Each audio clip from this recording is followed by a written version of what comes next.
तर HMPVशी लढण्यासाठी आता केंद्र आणि राज्य सरकार दोन्ही सरकार सज्ज आहेत। प्रतिक्रिया सार्वजनिक आरोग्य मंत्री मेघना बोर्डीकर यांनी दिलेली आहे आणि भारतामध्ये या विषाणूचे काही रुग्ण आढळलेले जवळपास 5 रुग्णांची आतापर्यंत नोंद झालेली आहे। त्यामुळे नागरिकांमध्ये एक प्रकारे भीतीचं वातावरण आहे, मात्र घाबरून जाण्याची गरज नाही। नागरिकांनी काळजी मात्र घ्यावी असं आवाहन करण्यात आलेलं आहे। HMPVचे 2 संशयित रुग्ण हे नागपूरमध्ये आढळलेले, तर संपूर्ण भारतामध्ये 3 अशी राज्य आहेत की ज्या ठिकाणी HMPVचे हे रुग्ण आढळलेले आहेत। या विषाणूची लागण झालेलं तामिळनाडू, गुजरात आणि कर्नाटक ही ती 3 राज्य आहेत।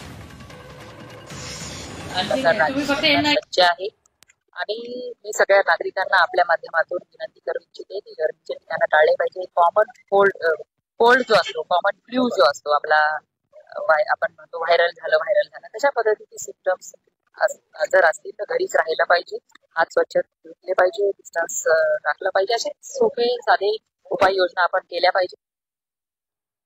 तर मेघना बोर्डीकर यांची प्रतिक्रिया होती आणि काय नेमकी काळजी घ्यायची त्यांनी या प्रतिक्रियेत